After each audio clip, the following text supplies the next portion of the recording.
Welcome back to the Palace. I'm your host, Crown Vic. I would like to talk to you about surrender, or make the discussion our topic for this video. When do you surrender? Last month, I did something that I've been contemplating on doing for a long time. I adopted a cat. And by cat, I'm talking about a kitten.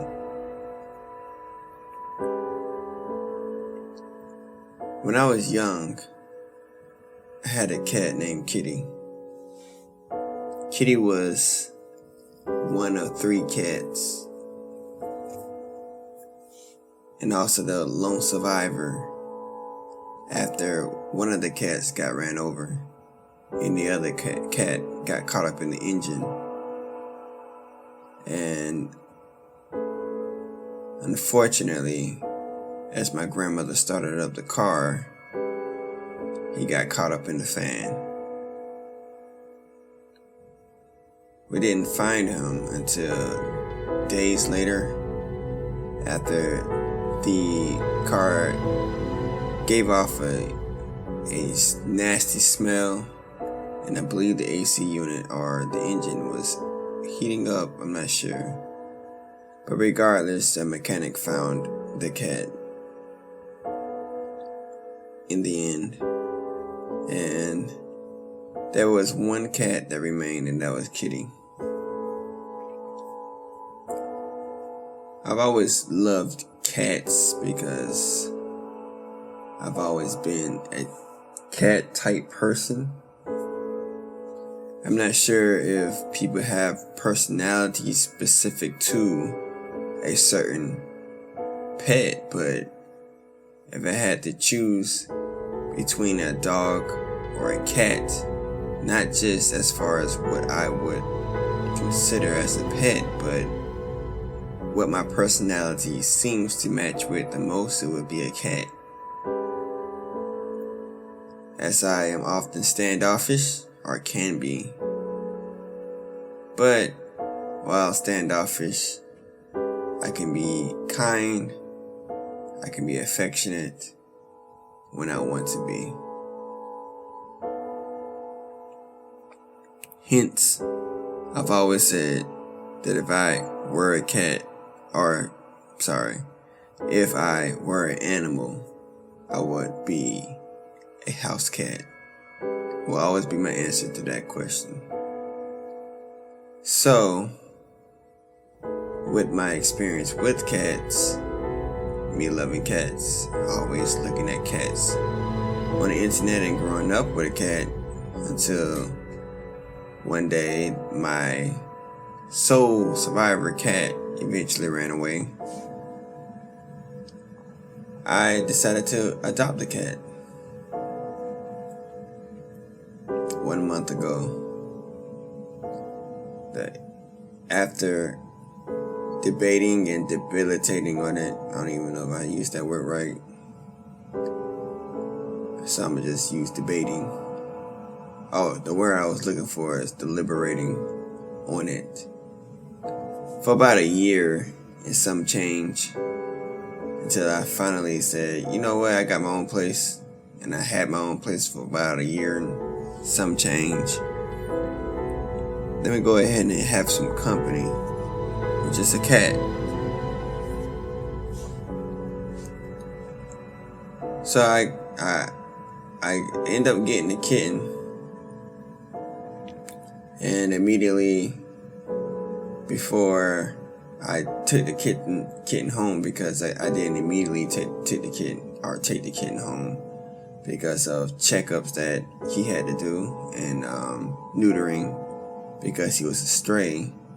I had a few days to get my apartment ready for the cat, so I ended up getting all the things that the cat would need. And that night, I had somewhat of a panic attack because I didn't know or couldn't believe I actually went through with it, and I didn't know if the cat would even like me or like the apartment. So it's a lot of hesitation still, even though I've already signed the paperwork. There was still some second thoughts on taking the cat home.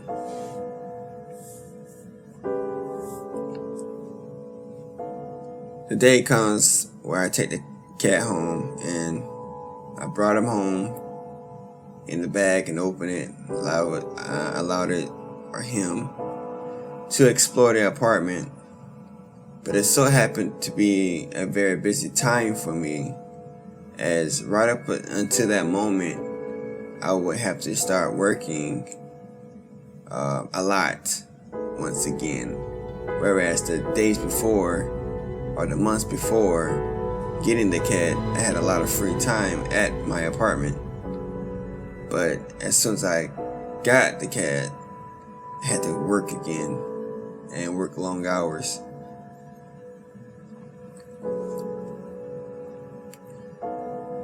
The days following having the cat, and this is my recollection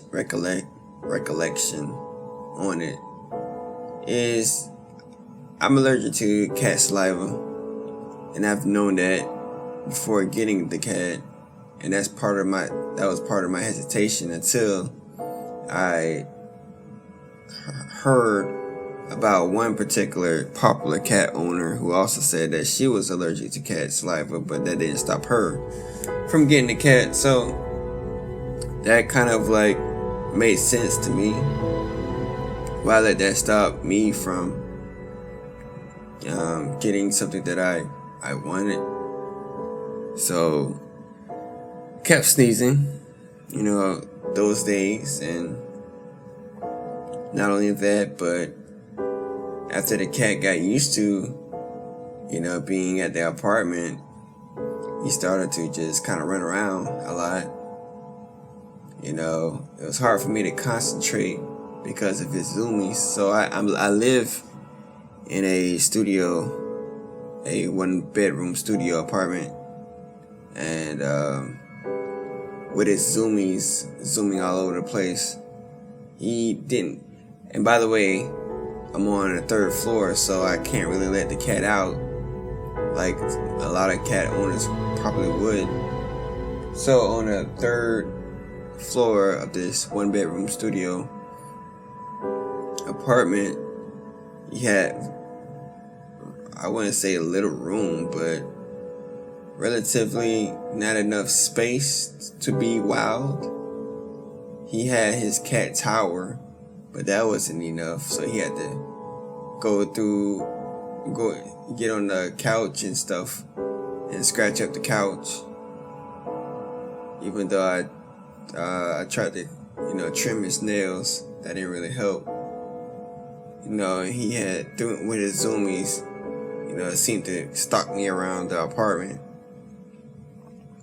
Long story short, I couldn't concentrate. I'm a writer, so I like to sit down and write. Not only that, but me coming back from work after a long day, I need my alone time. Sometimes I take a nap. And so I didn't really have a lot of time for the kitten, which needed attention. It was a very affectionate and clingy kitten when he wanted to be. But unfortunately, I wasn't able to give him what he needed. So ultimately, after about almost a month into this living arrangement, which was new to me, I figured that, this arrangement wasn't going to work for not just myself, but also the kitten, which needed more interaction. And then not only that, I also felt like he needed freedom, because every time I walked out the door, I was on my way out. He wanted to try to, zoom past me so he can get to the door. So he wanted his freedom, and I felt as if he needed a better living arrangement. So I end up taking him back to the shelter. And upon signing their release papers, taking him back to the shelter, I thought I would feel relief. But as the lady came around and collected him out of my bag and put him in a box and took him away, the only thing I felt was sorrow.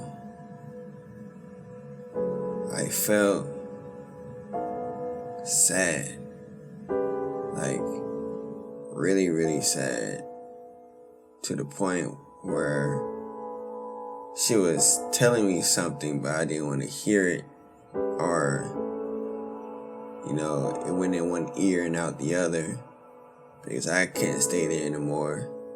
Because if I did, I would be like the lady who came as I was waiting for myself, waiting for everything to be in place so I could surrender my kid. The lady came in with her dog so she could surrender him or her, because her husband didn't want the dog anymore. She was crying. And when I first saw that, I thought, well, it is what it is. Why cry for a pet? I mean, the pet probably, doesn't really understand. But when I surrendered my pet, I felt like her. And as I walked outside, man, it felt like I was walking away from my friend. And I got in the car, and I just had to release. And I remember returning to my apartment, and I wrote in my calendar, today, on October 9th, I surrendered my friend.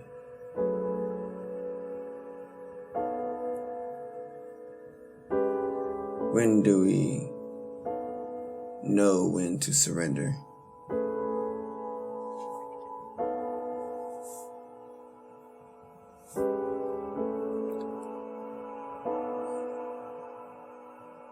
Not to get too personal, which I already have, but there are people in my life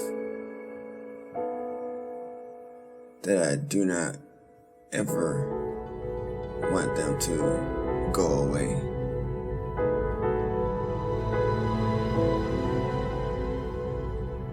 Someone once said this, and it was Kanye West. The only thing that's promised in life is death. And that's the only guarantee. Everything else is a toss-up. People who come and go, they come into your life and they go. But the ones who have been with you for a long time,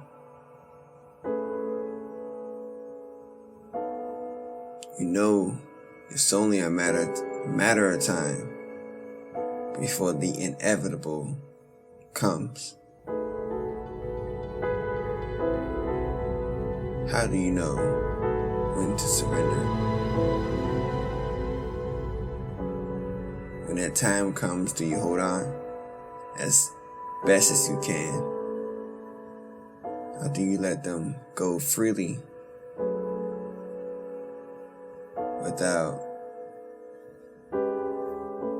feeling obligated to stay when they need to leave? And you know that they need to leave because the arrangement is not working out for either one of you. And it possibly can't go on.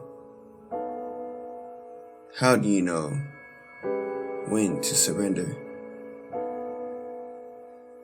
I was listening to a Pokemon song, and a lot of people kind of brush off kid or childish things once they grow up. But you'd be surprised how much truth are in some of these children's songs. And in this particular Pokemon song, it's called Changes. Everything changes is what it's called. Everything changes. And I don't have the lyrics in front of me right now, although I can look at it. Let me look at the lyrics real quick. Why not? Everything changes. Pokemon. Lyrics.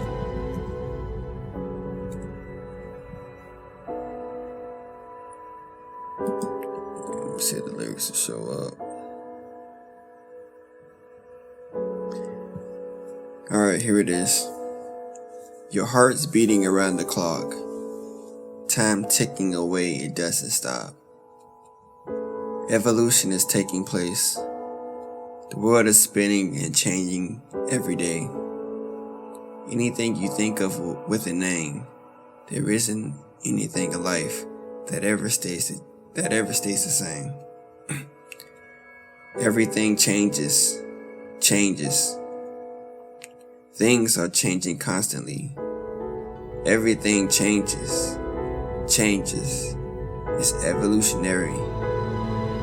Everything changes. Changing all the time. Playing with your mind. Modified or rearranged. Everything has got to change.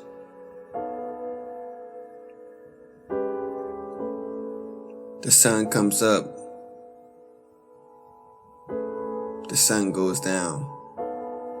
When the sun goes down, the moon shows up, unless it's blocked by the clouds.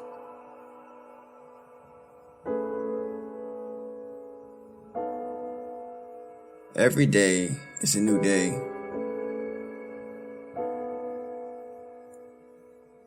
Like the sunrise and the sun will set. The flower blossoms and blooms, and then it wilts and dies. And when it dies, a new flower rises.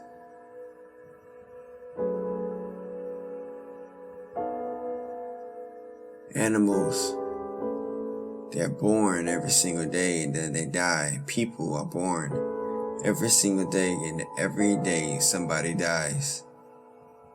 Everything changes. We're all part of the universe. And the universe, although it seems stable, everything changes in this universe. Sooner or later, everything is born, that is born, dies. And we're all part of the cosmic evolution that's rearranged and modified over the course of our lifetime. And within our lifetime, people come into our lives and they leave. But when they leave, that doesn't mean that everything is ended. That just means a new road, a new path is available. If your mom and dad were to die, we might go out and meet someone, whether it's a girlfriend or boyfriend, if we don't have one already. Find ourselves married and have kids of our own and become a mom or dad. Life goes on. Surrender. How do we know when to surrender? We surrender by not holding on in the first place. By acknowledging that everything has got to change.